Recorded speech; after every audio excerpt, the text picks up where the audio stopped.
What up, Brian? What's going on? What's popping today? I am amazing. How are you? Well, I can't compete with that. I'm doing pretty well. I'm feeling okay. Yes. That sounds like a personal thing. We can talk about that too.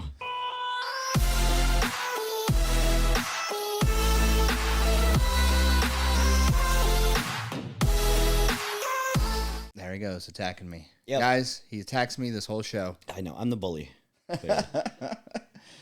Well, oh, man, it has been a journey these past couple of weeks. I've actually been on one too, man. I've been on I've filled you in on a little bit, but I've been on one too, man. All right. Yeah. Nice. Where we at? Where are we at? We're the Talk Hard podcast, not radio show. Welcome to Talk Hard Radio, baby. Welcome to the Talk Hard podcast, where we're going to talk about some pretty interesting shit. Excuse my language. If it's bleeped out or not, just bear with me a little bit. I like shit. I call it passion. People call it cursing. It's just a way we communicate.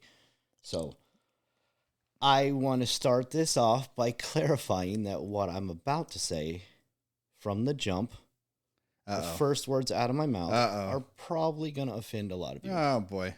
If you're easily offended, please remove yourself from this podcast. Yeah, you can just go ahead and click stop. If you will listen to what comes after, you'll understand what I'm saying, but I only know one way to put this. The problem with people that get offended never want to listen to the after part. You know what I mean? That's the whole problem with the people who get easily offended. Yeah, is they never hear the full story. They get offended right out the jump, and they're like, F you, and they're out. You know what I mean?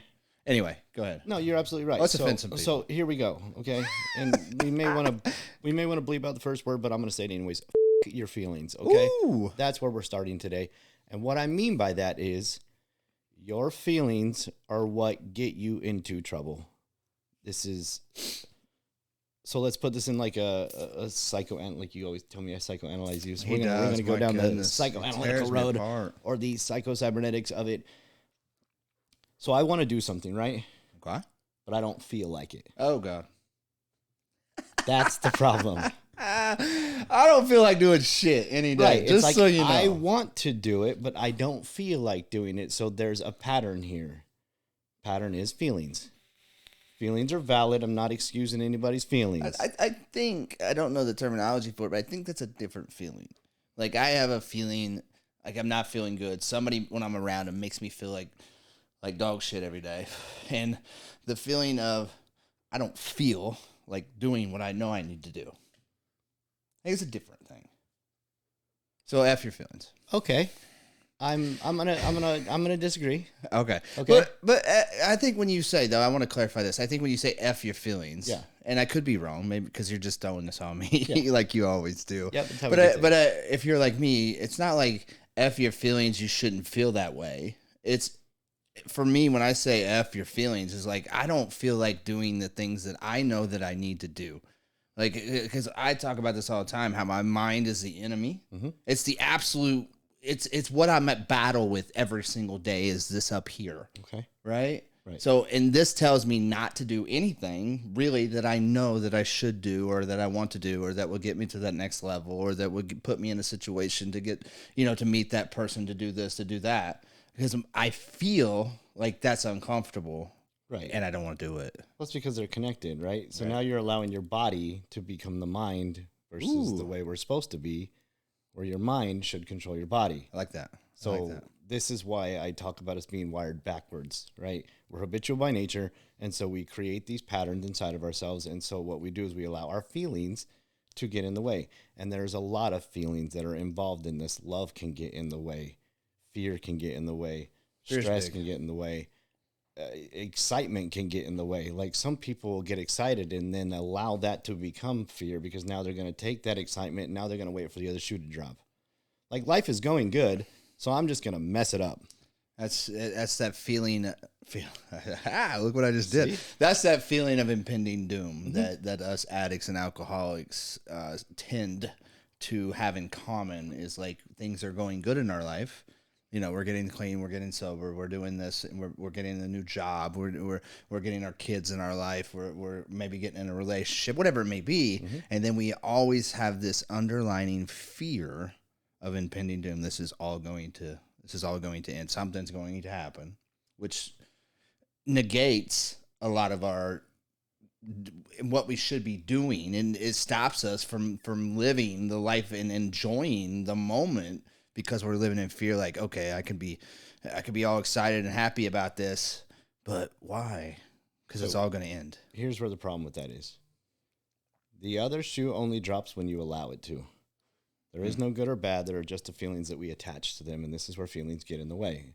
Hamlet said this clearly a long time ago. You don't even know the date. Yeah, definitely. Does anybody don't know the date? I don't think anybody. No. If you know the date, put it down. Without using Google. Put it down. I know you're already there. But drop it down in the comments. So feelings are what we attach emotions to, right? And so our mind thinks something, we attach a feeling to it that creates an action. I've said this before. This is how we operate in our body. When our feelings get in the way because of impending doom, the impending doom is only there because we've created it. Mm. It's not really there. The only thing that is out there is what we create, meaning life is going to shit on you. Bad things are going to happen. You can either allow them to exist in a space where you can accept them and then move on, or you can allow them to become your impending doom. To define you. My biggest problem with people is always, you made me feel, and I'm like, shut up. If I was going to make you do anything, I'd make you give me your money. Ooh.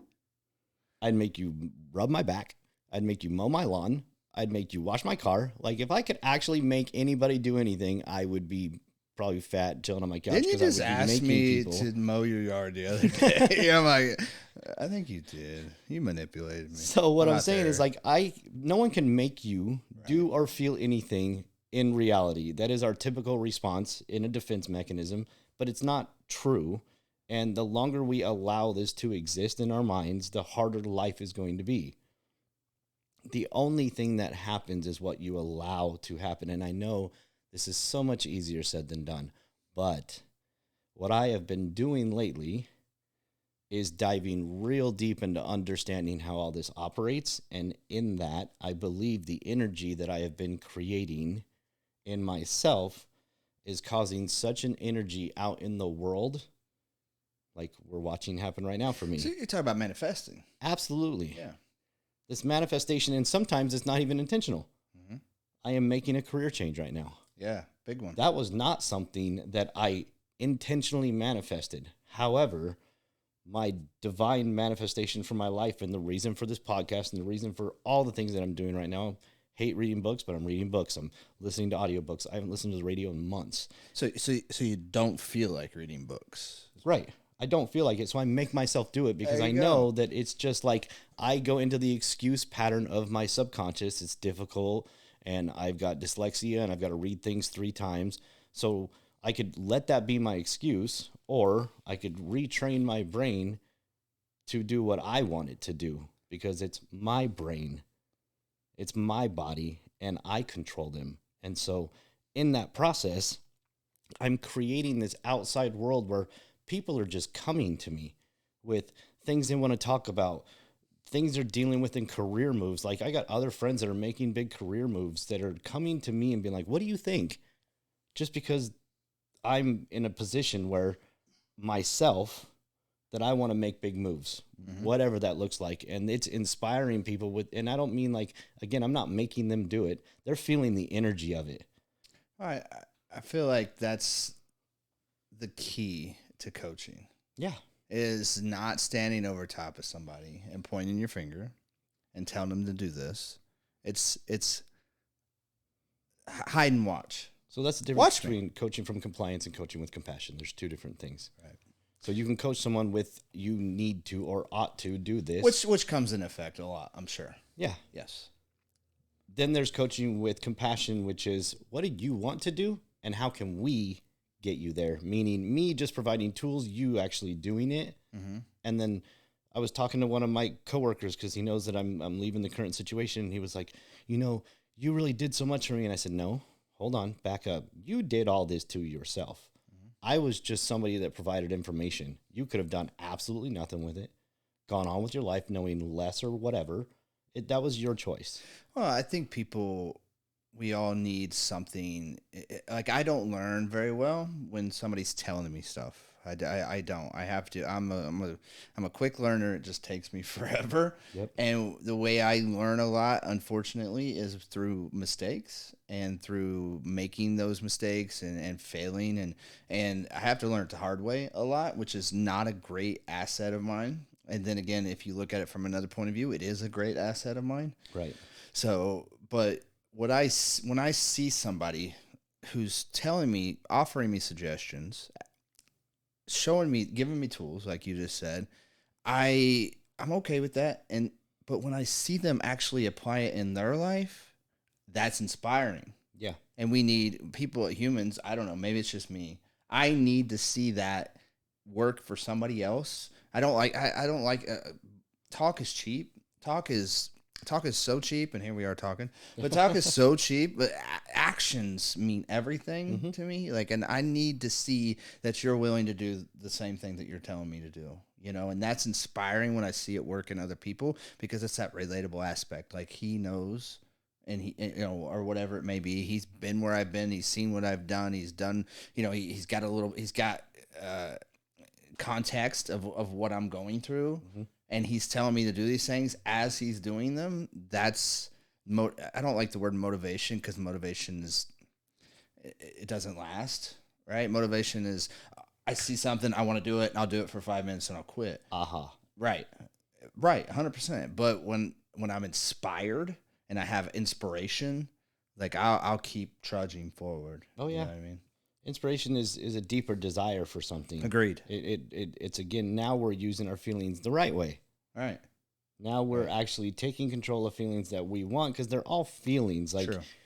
You see something, you panic, your body gets hot, you start to sweat, all these things start to happen. And when you continue to do these things by allowing your feelings to get in the way, somebody will say, I really, want to do it, I just don't feel like it. I'm like, see, now you've just taken your desire, your inspiration, and you've blocked it with a feeling that is typically fear, anxiety, and you don't even know what the end result is yet. You've anticipated the result without even experiencing it, and you've literally just lost the game. In my opinion, that is the lose right there. That is where everybody fails, where I failed for a very long time. I think that's what they, in the program we say, and you hear a lot of, like, everything you ever wanted in life is just on the other side of fear. And fear in this context is everything you ever wanted is just on the other side of your feelings. Yep. You know what I mean? Pushing yourself. Like, I'm with you. Like, I've been struggling lately a lot. Went through a lot of changes, going through a divorce. My son moved in with me. Just all these different things happening all at once. I just got out of the hospital. I was in the hospital for a couple of weeks with this mastoid bone behind your ear. I got an infection in it, which is rare, which is on par for my course here. Something rare is going to happen to me. Right. Apparently it's a serious matter, because the bone is right next to my brain, and I went in there with an ear infection thinking that I'm just going to get some antibiotics and go home, and no, apparently not. So I spent a couple weeks in the hospital while going through the divorce, all going through this other multitude of other things, including my son moving in with me, my 15-year-old son, and trying to navigate through a 15-year-old son and getting him in school and that routine, and all these different things happen. And so I've been struggling a lot with my inspiration and my routine, because routine for me is everything. Like I've had a routine from day one of recovery. Right. And it's got thrown in a loop multiple times, but this time was like a bunch of things all at once. And, and when you get out of routine, it's incredibly hard for a guy like me to get back into one. Right. You and I talked yesterday about develop, and not having that routine is where my struggle was, because if I'm not getting up on whatever time I set, if I'm not doing the things I want to do in the morning, the things that I know that I need to do to get my mind right, to get my spirit right, to get me right, before I do this, and this, and work, and, all the stuff that comes with, the rat race out there in the world, and trying to get and go and run and all that shit. If I don't get myself right, which I haven't for a long time, because I've constantly let myself down, and I want to get into that too, because I think we made some good points. You made some good points on me yesterday, because I set expectations for myself. Right. And if I don't meet those, it's something as simple as getting up at 6 o'clock in the morning. Right. I set that expectation. I want to get up at 6 o'clock in the morning. This should be the time I get up. And if I don't do that, like my mind, I'm disappointed in myself. Mm-hmm. And if you, and waking up, like this is why it's so important for so many. Like the first 15, 25 minutes of when you wake up is the most vital part of your day. What you do with that time is so vital. And if I wake up late, you know, the alarm's going off, it's screaming at me. It's been going off for been going off for an hour, right? And I'm feeling like I'm late. I'm feeling disappointed. I'm feeling discontent. I'm like, I'm very disappointed in what I just did. Like, that's how I start my day. And I've been wondering why my day, you know, I do work, I get everything done, but I have that discontent in me, you know, that just feels such a heavy weight. And I know I'm not alone. I know a lot of people out here, and I've dealt with and worked with hundreds of people who deal with this. And when I tell them how to fix it, and I tell them to make a list at night and try to achieve majority of the things on that list, and start with what time you're going to get up in the morning. Mm-hmm. So I know the dangers of it, but I just, it's been weighing on me so much. And you talked about how I should maybe reevaluate that. Right. So like, what we do, because I'm trying to keep up with what I think I should be doing. Right. And instead of what I actually should be doing. Right. So what we typically do, and where failure sets in, is we set the wrong time frame. Right. On our expectations. So what you were saying to me was, you know, I want to get up at 6 a.m. because that was the time that you put magically on success. Right. Not for any actual reason, not because you have to be at work at 7, not for any actual reason in that frame. You just put a time on something. Mm-hmm. But then because of what you do for a living, you're up till midnight, 1 o'clock, sometimes 2 o'clock. Mm-hmm. And so that doesn't, your expectation and your time frame has to match the results. Be realistic, right? Like it has to. Right. If you work till 2 a.m, then a 4 o'clock workout doesn't make any sense because the body needs to rest and we sleep in cycles. So for those of you that are hitting the snooze button, man, we could go into a whole spill about the snooze button, but go ahead, because what you told me the other day about the REM cycles, basically. Yeah, so we sleep in 90-minute cycles. Yeah. And so when your body gets in a pattern, because we are habitual in patterns by nature, and so your body starts to adapt with the way that you're sleeping, and it's typically in 60 to 90-minute cycles. So when you are telling yourself to wake up at 6, and so you have already set that intention the night before, this is what you're supposed to do, and then at 6 o'clock your alarm goes off and you hit the snooze button, your body has now started to go back into a sleep cycle. So you disrupted the sleep cycle. And now you're going back into one, sort of. Now you're half in it, and then your alarm goes off again, and now you're in an interrupted sleep cycle. So it's like getting woken up out of a bad dream. And then you do that 5 or 6 times. Right? And now you wonder why you're in a bad mood? I'm the only one that does it. Wake me up suddenly anytime ever, and I'm in a bad mood. My alarm never startles me. Right. And mine does. You know, it's not like, holy crap, it's going off. I'm like, yeah, it's going off. Cool. 5, 4, 3, 2, 1, let's go. Because I wake up at the same time. You go to bed at the same time. Go to bed at the same time. I don't care if it's Friday night. Right. We've had this conversation. You want to do a poker night? No, I go to bed at this time. That is. I'm like, we're trying to have poker on a Saturday night. It's like I go to bed at the time you guys are starting poker. Right.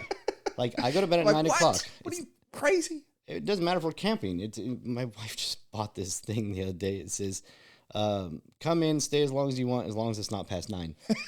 Like that's actually a like doormat, and so she bought it and sent me the picture. It's just hilarious, but that is good. It's these types of things that we do. So what we do is we set expectations based on feelings, mm-hmm. and then when we don't meet the expectation based on the time frame, those feelings get interrupted, and now those feelings are negative because negative thoughts are 10 times stronger than positive thoughts. What do you expect? I know this sounds simple, and you're all like, F you, Brian. Sorry, I'm using that language again, but they're all like, you know, it's not that simple. But truth be told, it is that simple. It is. You're not allowing it to be. And it's really starts because I have been in this I wanted to call it a funk, and that's just a cop out. But I've been in this thing where, I'm getting my stuff done. I'm doing my work. I'm doing what I do, right? But that's all I'm doing. I'm not. So as an addict, we say we make the abnormal normal. So where's your addiction playing in your life today? How has your disease manifested itself in your life today? Well, I'm a workaholic, and that's the only thing I care about anymore. And it's unhealthy, right? But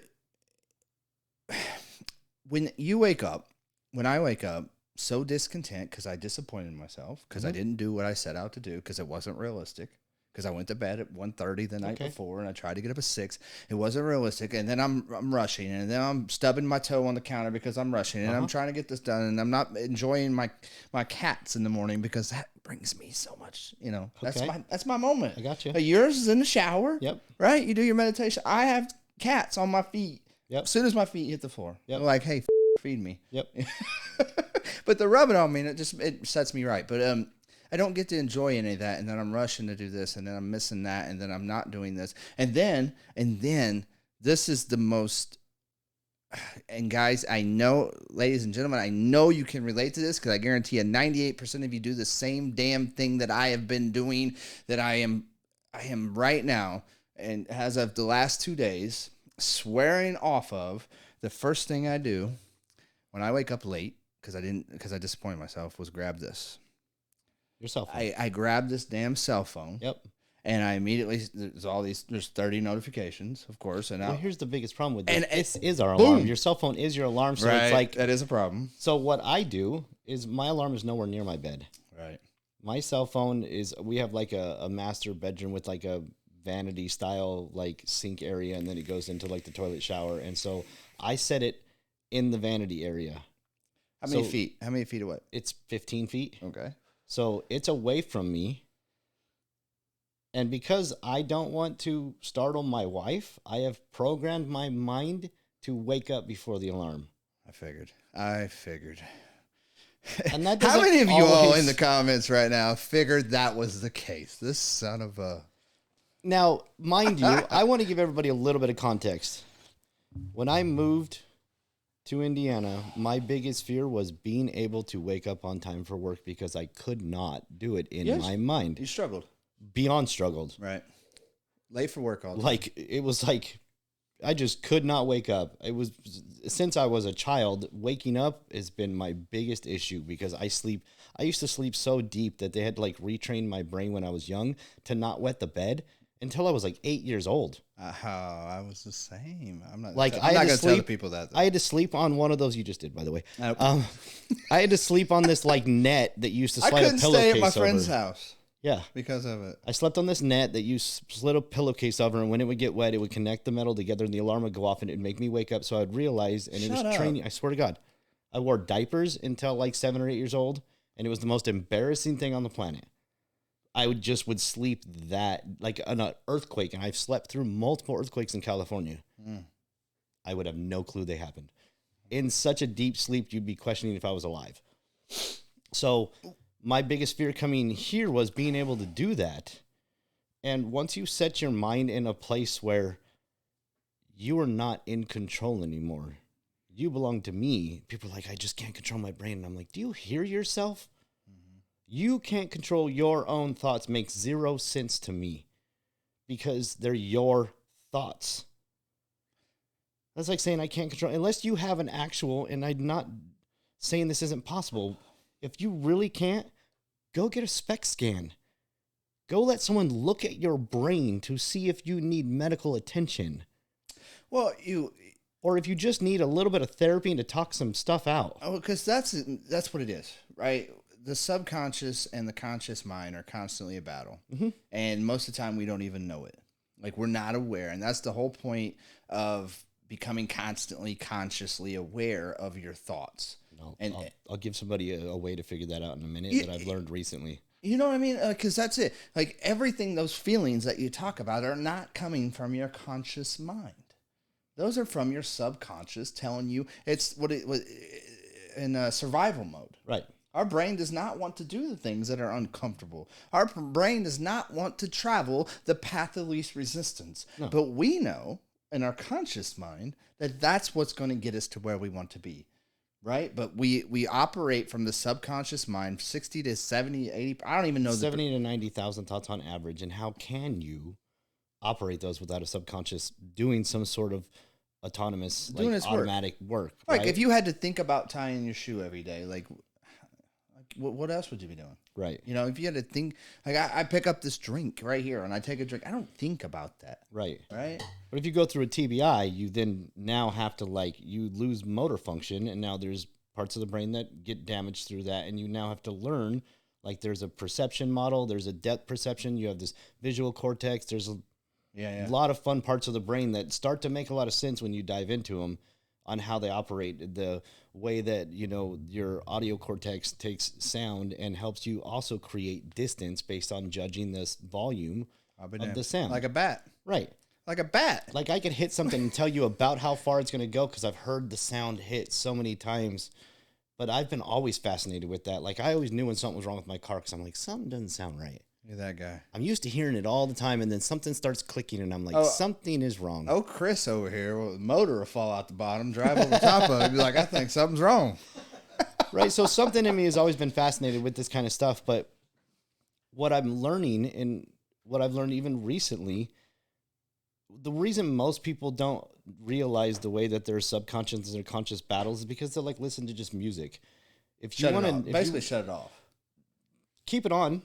Drive to work. No, but what I'm saying is that's what we do when we put on a TV show or we turn on music when we're driving, is we're trying to shut that shit off. Right. So what you don't realize is I'll bet most of you could drive to work, and if it's longer than 20 minutes, you could not name the majority of the songs because you were battling the whole entire time with what you were trying to think and your subconscious getting in the way. I've learned this because I've been listening to audiobooks, and I will catch myself drifting off and planning for what's going to happen at work. And where I did not hear 5 minutes of the audiobook, where I'm like, crap, now I'm hitting this stupid 10-second back button 50 times trying to figure out what the hell's going on, because that's what just happened to me. So your brain drifts, your mind wanders, like you're both did right now as you're both on your cell phones. I have a work thing coming through. I'm trying to be. He doesn't have the camera on me, so I'm being discreet.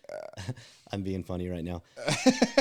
So when your brain goes into automatic mode, that's the way it's wired and what it's supposed to be doing, right? Like that's how the brain operates. So when your brain operates in automatic mode, you now need to retrain the automatic mode. I need to tell my body what I want it to do.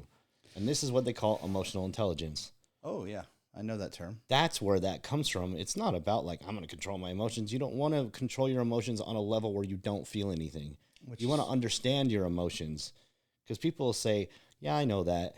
Okay, then why aren't you doing it? You understand it, but you don't know it, because if you knew it, you'd be doing it. You may understand it, but to really know something is to do it.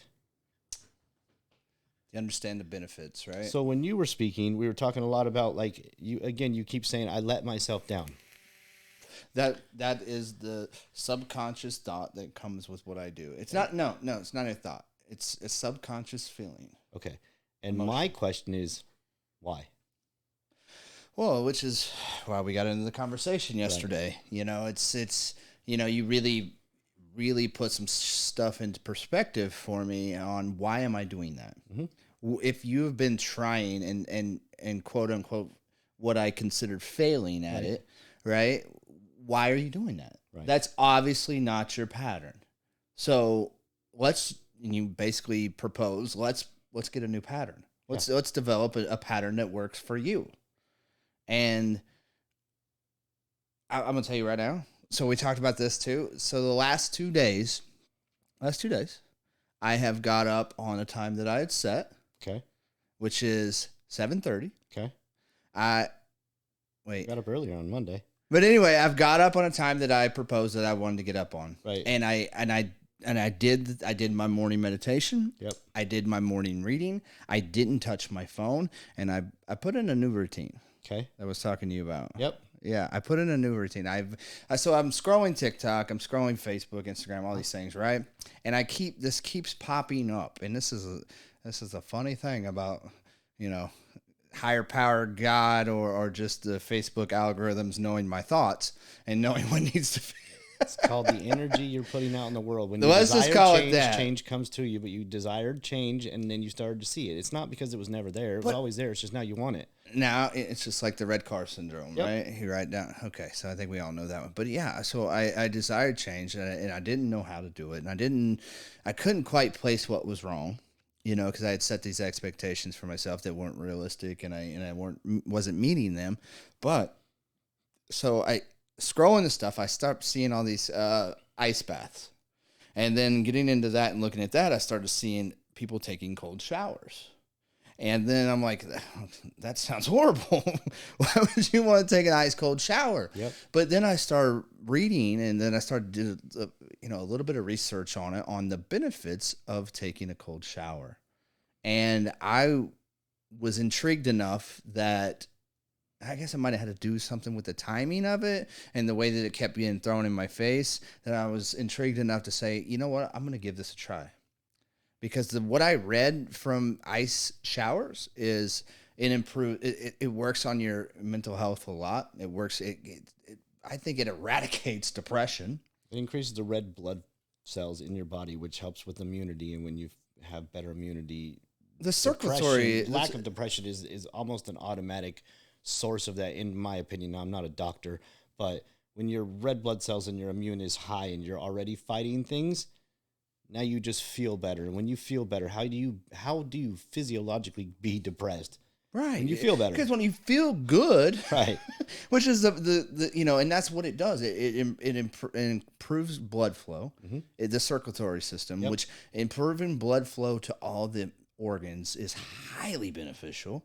Right, and it does it in a fast pace. It opens up things. It's inflammation through your whole body, like all these things that it helps. And I'm reading this, going, man, I wonder. So and it's what I did the last 2 days. I told you I made a deal with you, and I said, this is what I'm gonna do. And you want to do it with me? Yes, absolutely. Well, not actually showering with me, but yeah. Well, I mean, we could save money on the water bill. Is that weird? Leave it to me. But anyway, so the last 2 days I've done this. I've got up in the morning. I've changed my morning routine. And guys, listen to me. When I say change your morning routine, it will change your life. I'm telling you. I know it from this time, the last 2 days. It's already happening. I already, quote unquote, feel better. Right? I feel like I got some stuff done. I feel accomplished. Even at 8 o'clock in the morning, I already feel accomplished. Whereas 3 days ago, 2 months ago, I woke up feeling beat, defeated, disappointed. Right? And already changing my morning routine. And the number one thing, and I don't care what it is, number one thing, I stopped grabbing my dang phone. I stopped grabbing it because the only thing on here is work stuff, is this stuff, is negativity, is blah, blah, blah, blah. Right? Absolutely. And that in 2 days alone, and I vowed to do 30 days of the ice showers just to see what it's like. Yeah, so 2 days, ladies and gentlemen, 2 days. Stop grabbing the phone. Yep. Set a realistic goals for your morning. And when I mean your morning, I don't mean 7 a.m. to noon. I mean the first hour of your morning. Set realistic goals, and none of them should include work, your phone, answering emails, and going on Facebook, going on none of those places. None of it should include that. Well, it's still there when you're done, right? Like, ain't going nowhere. What's the rush? I was speaking to somebody recently who was explaining to me that, like, well, I'll have a customer reach out to me, at 9 o'clock, and okay, and so you'll answer the phone, okay. Again, my response is always, why? So you don't want to sleep that night? Like, that's all you're really going to get out of this, because unless you're going to go back down to work and fix their problem, what are you actually doing? It's all stuff that you're going to say, all right, we'll be over there tomorrow. We want to serve our customers and plan for the next day, and that's great. But unless you're a doctor, curing cancer, delivering organs, or some sort of therapist where you got to talk someone off a ledge, or someone that needs, like we had talked about, which is why I said you may need to readjust, where you're needing to kind of walk someone back from a bad decision that could be drastically life-changing, that's the difference. So that's why I said you need to readjust, because if that's the demand and there's no one else currently in place, not because they're not capable of it, because there's an evolution to the process. Yeah. And so once that evolution happens, then that will relieve, and then you'll readjust. Well, and that, just so everybody knows, like I work in healthcare, right? I work in treatment. I work at Impact Wellness, Evolve Indy, Robert Alexander Center. This is what we do. And yes, there is no set times to doing what you do in treatment. It's the medical field, and I know a lot of medical professions who work their 9 hours or whatever it may be, and then their work phone's off. But being where I'm at, we got people who try to leave treatment. We got this going on. We deal with lots of tragedies and moms and loved ones, and people dying in addiction and all these different things that happen in my field. And it's really hard, not impossible. It's really hard to shut that off and say, you know what, I'm not answering my phone at 9 o'clock, or I've never had like an 8-hour work day since I've been in this field, but right. It's like, but you are right. There does come a point of time at night where I say, you know what, there's nothing I can do at this point. It's midnight. What can I do? Right. Right. But, yeah, just to let everybody know, that's what we do, Yeah. And so I challenged you with that, not from like a uncompassionate place in my heart, but sometimes I'm like, you just got to let it happen. Like, I imagine a business like a house, right? So if you want a big business, you lay the foundation. You aren't the foundation. You lay the foundation where all of these other strategic pieces are going to be placed, that you have placed, and you are one of those pieces. So you're the center beam to the house. And if you want a teepee, that works great. Teepee is a small business, and for the most part, you can hold up the sticks around you and you'll be just fine. Now we're talking about a small operation, right, depending on what type of work you do, from 100,000 to maybe $1 million if you're lucky, depending on products you're selling. When you get on a bigger level that requires a lot of pieces, you've had to lay the foundation. And if you trust what you did first, the foundation, and these pieces don't at some point get tested. Like at some point you got to let the house settle and see if it leans. You can't run around trying to put more screws and staples and everything and hope for the best, because if you laid your foundation properly and you put the right pieces in place, then everything's going to stand. And now you've got a beautiful home that you can then lay more foundation and add on to. You're so right, man. You're so right. And that's what Evolve Indy Center for Recovery is. It's the foundation is built solid, and every room that's added to the foundation we got great people. And sometimes I just have a real, and I've had to do this for the last 6, 8, 9 months, is kind of release my claws and let people do what they do. We've got an amazing team, like probably the best team in the country as far as I'm concerned, as far as clinical to operations to outreach to admissions and marketing. We have the best team in the United States. I don't know about other countries. So it's just the addict in me who likes to dig my claws in and not let things go, but I feel like, and I said this on the very first show, probably, is you guys are going to watch. You guys who are on this show and you watch and you subscribed and all that, you guys are going to watch the evolution, I know for me, of how I'm going to grow, because I went through a lot when we first started the show, and then who I'm going, like you said yesterday, I am not the person I was 2 weeks ago. Absolutely. And I will not be this person 2 weeks from now. Nope. So you guys get to watch some of this evolution. You guys get to watch us. Hell, I might say something completely out of pocket that I will not even believe 3 months from now. Right, and that's where I have a hard time with some of society, and this will be a totally different podcast. I want to stick to like the feelings and the building and the nature of things, but I believe that all of that, including even that like byproduct of it, is based on a feeling. Like, I said something that hurt your feelings. No, you allowed me to hurt your feelings because you're hypersensitive to something. And look, I get it. Your feelings are valid, but I didn't say that on there. I didn't say that with the intent of, I don't speak to hurt. Right. I'm not coming from a malicious state of mind. And that's where a lot of our society has come from. It's like, I'm going to say it, politics. When we have a political force that is all about the feelings, I'm sorry, but the byproduct is a problem.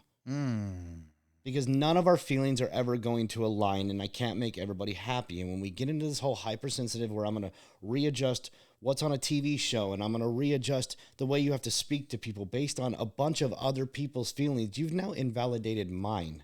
Right. And hey, I'm okay with that because I don't care what you think about my feelings. I care what I think about my feelings. So the people that are okay with that can be okay. The problem is our political system is very reactionary and not very responsive. We take an immediate based on votes, and we want your money, and but people don't see that. They're like, oh, they care about my feelings. They don't know who you are. And you're a vote, not a person. Trust me when I say they don't give a shit. Right. They don't give a shit. And in reality, let's be honest, they shouldn't. Right. Yeah, good point. Good point. I don't have time to worry about your feelings. I have time to worry about mine. I love my wife. I'll do anything in the world for her within my capacity as a husband. But her feelings are hers. Right. It is not my job to make her happy. It is not my job to do all these things for her. I do me, she does her, and in the middle, we meet. And that is a dance that we play, and sometimes I step on her toes, and she slaps me in the face, metaphorically. Disclaimer. I am yet to actually have been slapped, because I'm surprised by that, actually. It comes from compassion. Well, it's just an accident. Like you said, too, the happiness and good feelings is a byproduct of caring about you and doing the next right thing. It's a byproduct. Well, feelings cause confrontation, and they lack the ability to have conversation. Whoa, somebody quote that. Somebody hashtag that. That's just the truth of it. And most of the feelings come from an emotional reaction based on a break in communication. So I assume what you meant by what you said was, because I wasn't actually listening to you. And I'm super guilty of this. And I have been working so hard on when someone is speaking, I am not trying to plan what I'm going to say in response, which is very hard to do. It's called actively listening. Active listening. Yes. So when a lot of us, and I'm with you on this, is I'll hear a bullet point, and then I'll be like, oh, I gotta rectify that, I gotta defend that, or I got to go off of that, right? And then we miss the rest of it. Right.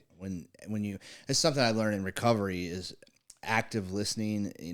I had to really struggle and really push myself. First off, because I already know what you're going to say a quarter of the way through your sentence. I already know. That's just the type of person I am. I'm very intuitive. I know and that my ego tells me that. But truth be told, I've been wrong. I have been wrong. Somebody started the conversation. I knew what they were going to say, and I reacted, and I said what I was going to say, and they're like, I wasn't even saying that. Right. I'm like, shit. You know what I mean? And that's where I learned in recovery.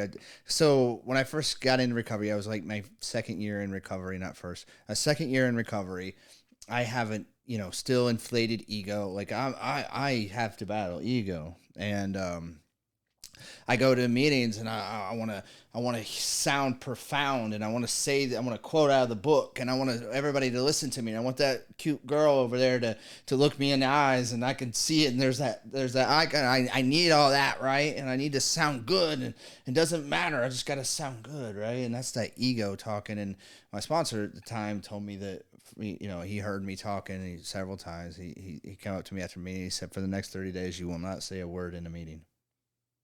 And boom. What? Do you not know that I am full of words and I need to say them and that person needs to hear? But you know what happened in that 30 days is it's seriously one of the most profound things that ever happened to me in recovery. One of the most important things, because I would hear people speak and they would say something, and from my perspective, it was completely wrong. It was completely out of pocket, and my ego needed to correct them. I needed to talk after that person and fix what he had broken. Because if somebody believed what he says, they're going to get drunk. Right. I mean, that's how my ego works. That's how my mind works. So now you're trying to steer somebody else's thoughts that you actually can't do. That's all I cared about. Based on an assumption that you believe someone in the room is going to take that the wrong way. That's ego, man. Right. You know what I mean? And I struggle with that. All of us do. I wanted to be the peacock.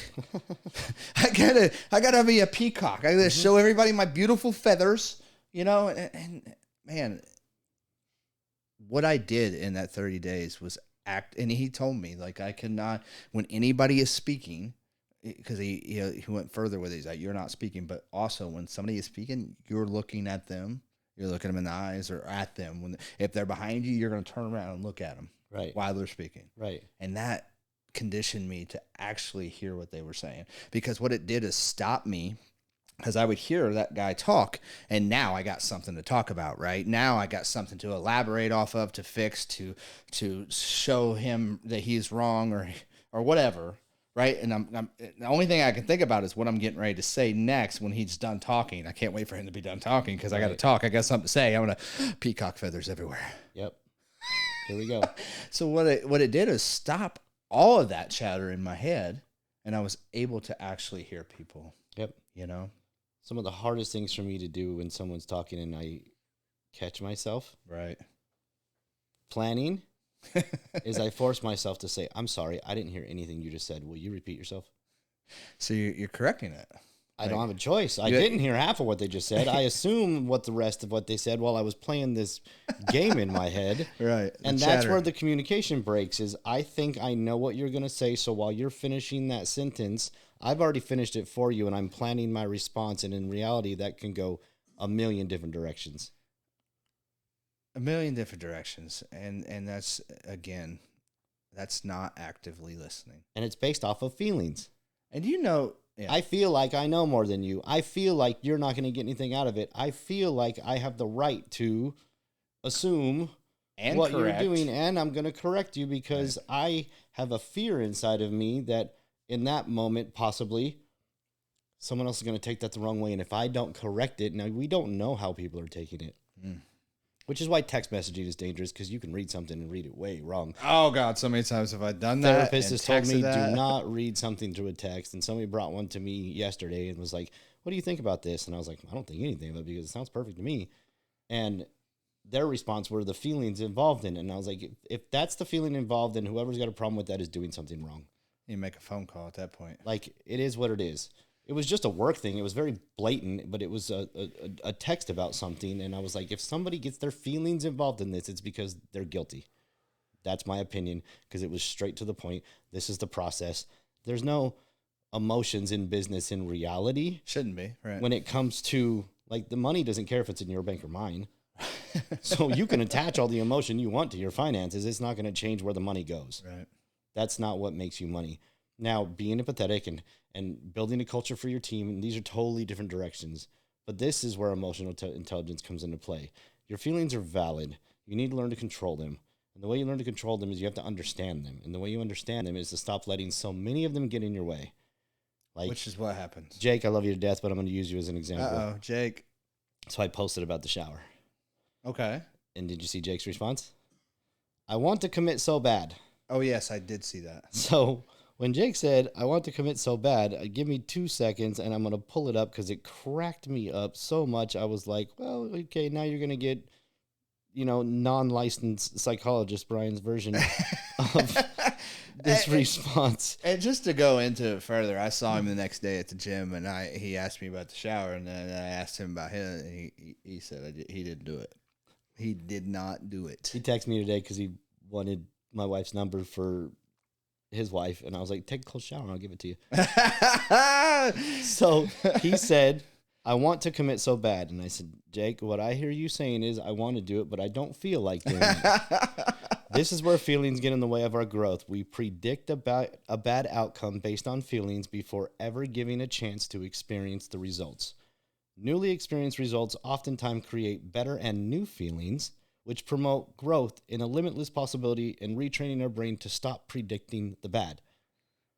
Because let's talk about it. Like the cold shower sounds horrendous, right? It sounds bad, and let's face it, it is. It's not something that your body is used to. Your body will go in survival mode, and it will pull away from the shower. It will tell you not to do it. Mm-hmm. I mean, this is just a metaphor. This is an immediate reaction. A metaphor. Like, this is an immediate reaction because it's uncomfortable. Yes. Here's the cool part about it psychologically.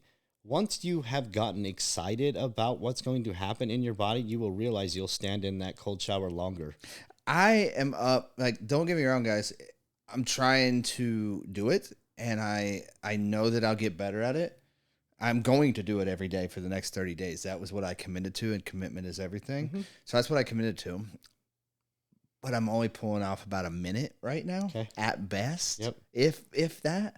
It's hard, guys. It is. If you're going to do this challenge, I'll call it a challenge. Let's hashtag cold shower challenge down there. Let's hashtag it. If you're going to do this challenge, know that you might only last a few seconds. And that's okay. At first. But if you last 30 seconds, the next day do 40. The next day do 60.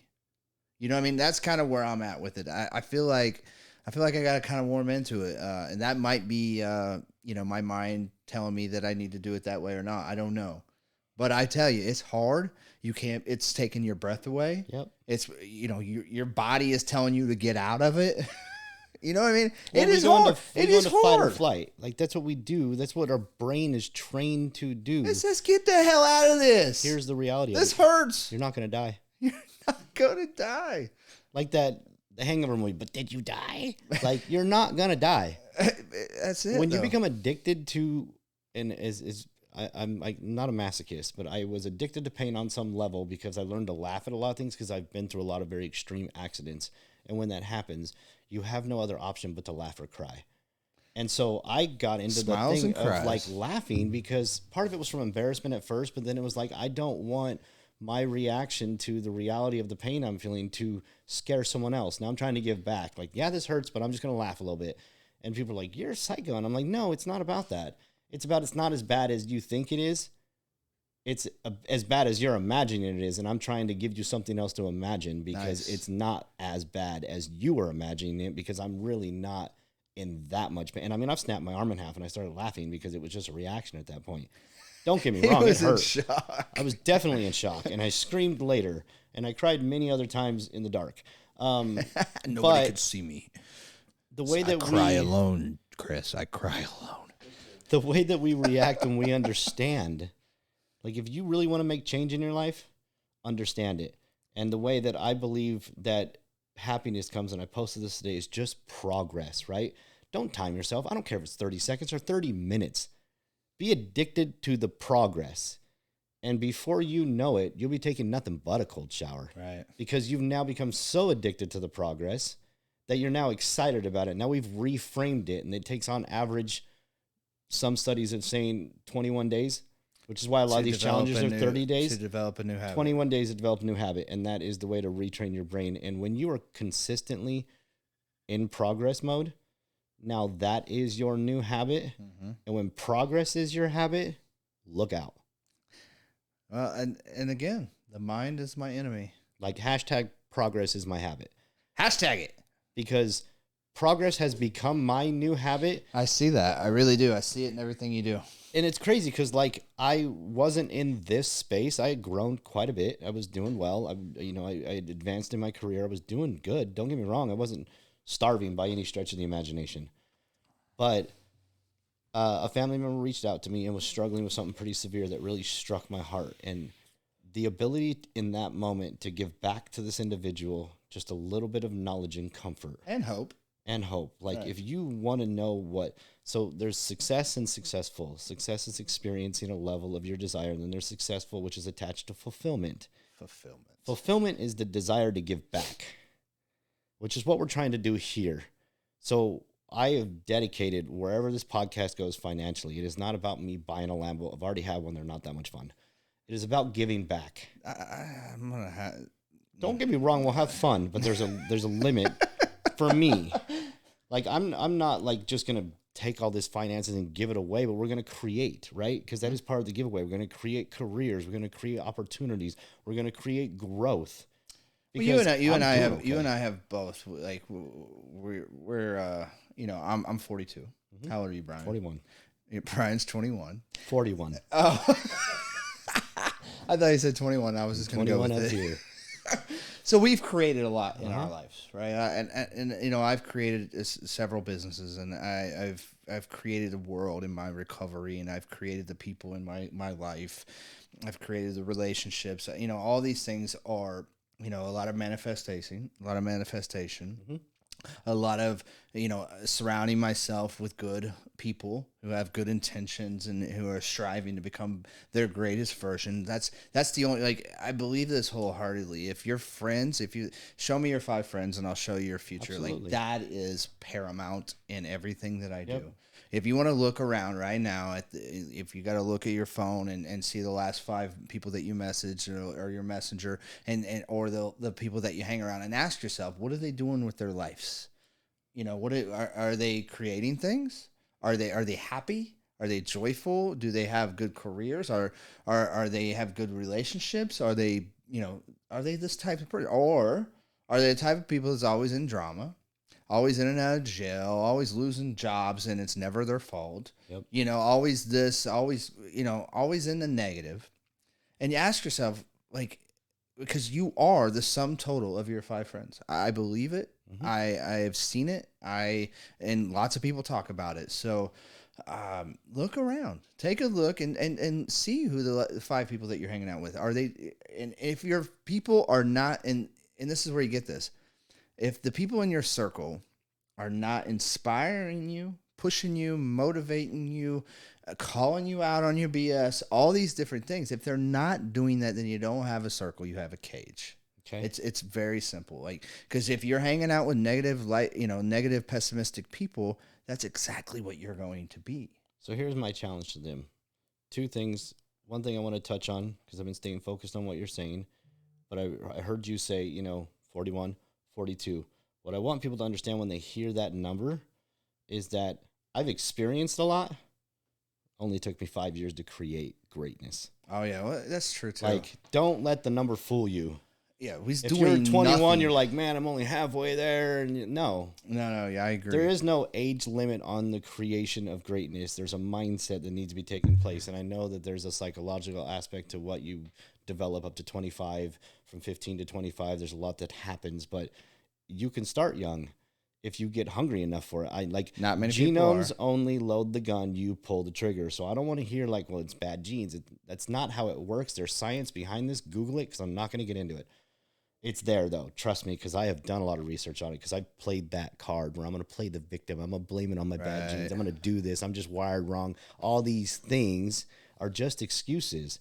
And as soon as I eliminated that and took ownership, there it is. Jocko Willenick has a book called Extreme Ownership, and I'm reading it right now, and oh my gosh. Yeah. All about ownership, and it'll change your life. You want to own a business? Own your day once, and then we can talk about you owning a business. Ain't that the truth? Own your feelings for a second. Ain't that the truth? Because people want to look at that end result. Mm-hmm. Like, I want to do that, but I don't want to do this today. I don't feel like doing this. I don't feel like doing this today. And that's what success and owning a business and creating your world is. It has nothing to do with that end result. It's what I'm doing right now. Am I owning this moment? Right. Am I doing the things I set out to do in this day? So many people want to put goals on, 5-year goals, 20-year goals, 1-year goals. I just want to own everything that I set out to do in my day. And I know if I keep doing that, because that's what success is, repeating a successful day every day. Yep. Successful is all in how you choose to look at it. How did you accomplish your goals today? Was you successful? And if I could do that today, guess what? I get to get up and do it tomorrow. And I don't need to think about that end goal so much. Right. I mean, don't get me wrong. There is financial planning, there's business strategies, there's all these things that absolutely have to take an effect. But I, first and foremost, just like you said, if I can't own the day, I cannot own anything else. So that's where it goes. Like, in my opinion, success was not about what you have, it's about what you keep. Keeping a positive attitude, keeping your head up, staying humble, keeping your people close, staying humble, keeping what's close to you and what matters. And when I say your feelings, it is not because I don't have empathy. It is because I don't have the capacity to focus on you all day long.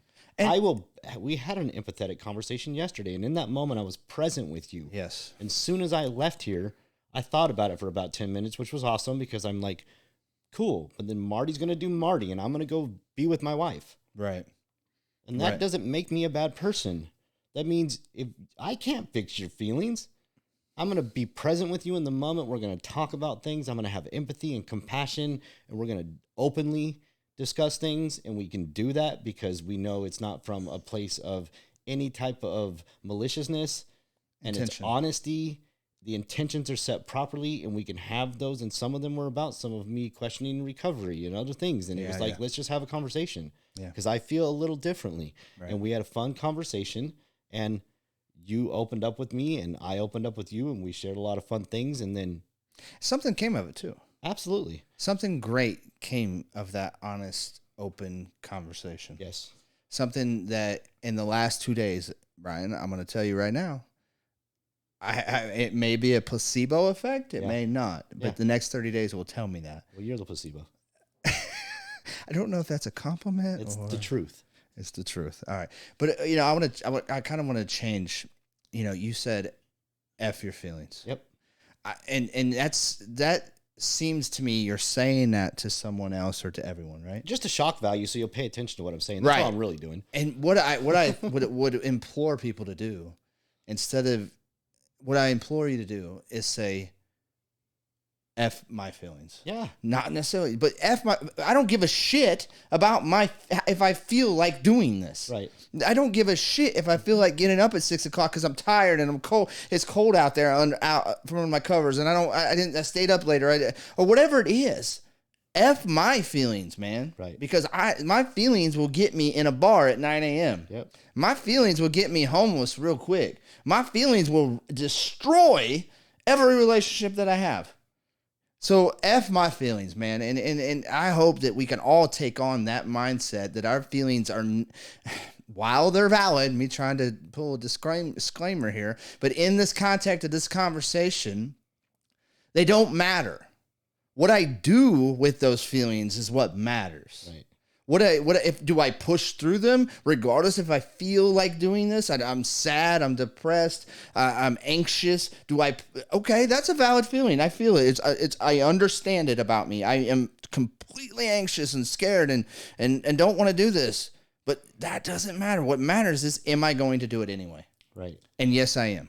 So, do I want to get in that cold shower at 7 a.m.? No. I absolutely do not. And my hopes is to get there, right? My hopes is to get to where that seems like I want to do this. I can't wait to do this. Again, I really, really, really want people to understand the mindset that I'm in right now comes from so much hard work and so much uncomfortable conversations with my wife, with friends, with bosses, with people, because I thought it would be confrontational, and I realized it had to be conversational. Like, I just need to get this out. And so with that came the emotional intelligence. Like, when I say F your feelings, I don't mean actually, I mean F the feelings that are getting in your way, because most of them aren't valid. You need to validate your feelings. When someone dies, that's a valid feeling. Right. Loss. Yes. I understand that. Mourn them, accept that, live in their memory, and move on.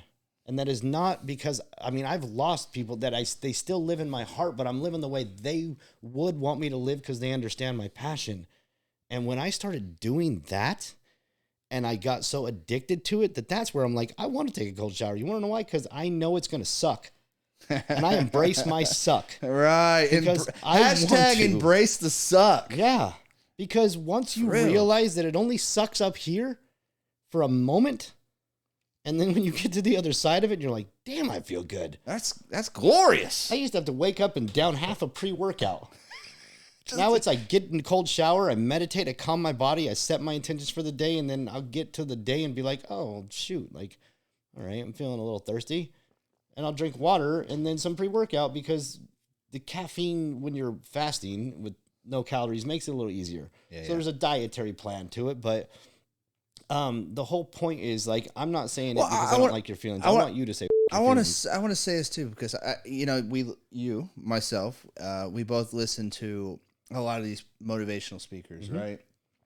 And they tell you to do stuff, and I wonder, because you got like people out here that's like, F that, and you just do this, and if you got to do this, here's what you're not doing, and you have to do this, and you're just wondering, like, did that come natural for you?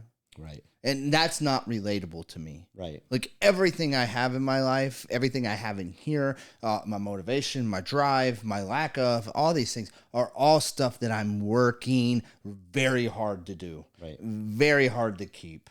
you know, and I think that's more relatable. Like, you're struggling. I just told you that I've been struggling for 2 months on doing things that I know I should do, things that I know have great benefits to them, things that I've done in the past in my early recovery that got me to levels I can only imagine, but yet I struggled in them again. You know, and now I'm coming out of it, and I'm finding ways, and I'm talking about, I'm having communications, and I'm being open and humble about my struggles and my experiences, and in turn, in doing that, I'm able to see a way out of it. I'm able to see a pathway. I'm able to get other people's perspectives on what they think I should do and how they did it and what they did in this situation. Right.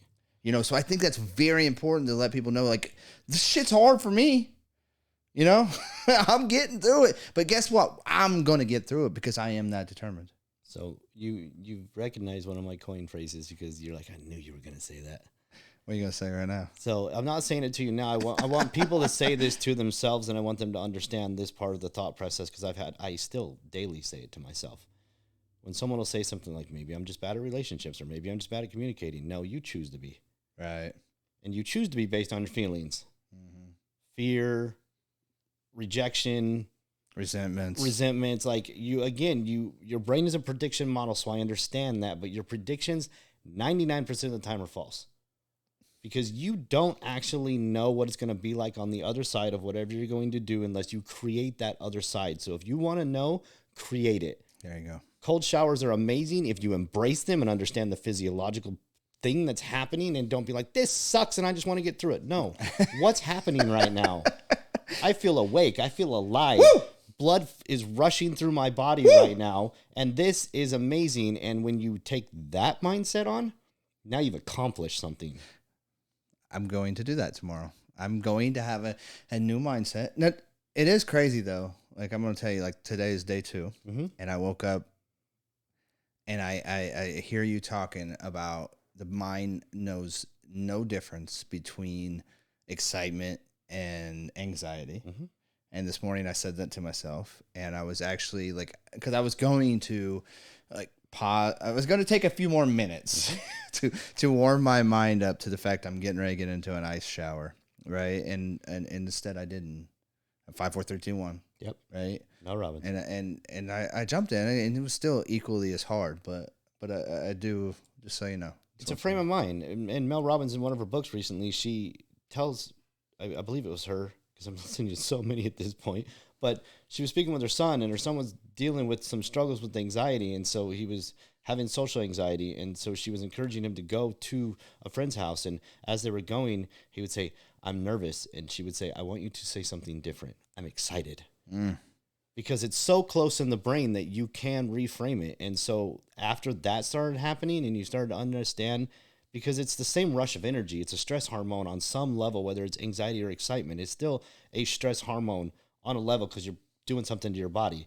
And different chemicals, chemicals are released. Same chemicals released. It's just a different framework in your brain. And so imagination and reality, your brain doesn't know the difference. You can imagine something and create it because you don't know the difference. And so that's where new things happen.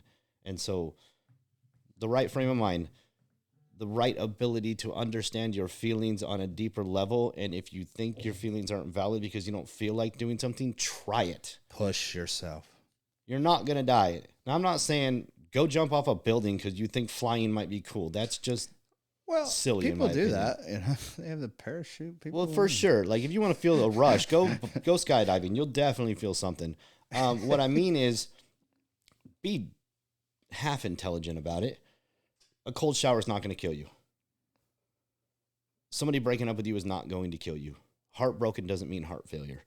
Like, you have to frame things the right way. Perspective, right? It's all about perspective, and perspective in the mind, it needs to start with just progress, right? Just be addicted to progress. I was talking to somebody today, and I was like, you're an addict, and you need something else to be addicted to. And if you want to get addicted to something and you don't know what it is, progress needs to be your thing. Just do something 1% better every day. 1% better than You'll grow 300% in a year. Do the math. Woo! Almost 400%. Good stuff. All right? All right. We love you guys. Guys, we will post last week's in the comments below. If you guys like this the Talk Hard podcast, not Talk Hard It's either Talk Hard Media or Talk Hard Radio, and we'll get there. Don't get me wrong. We'll get there. If you guys like this, man, please like and subscribe. Yes. Check out last week's podcast down there in the comments. We love you guys. Stay focused.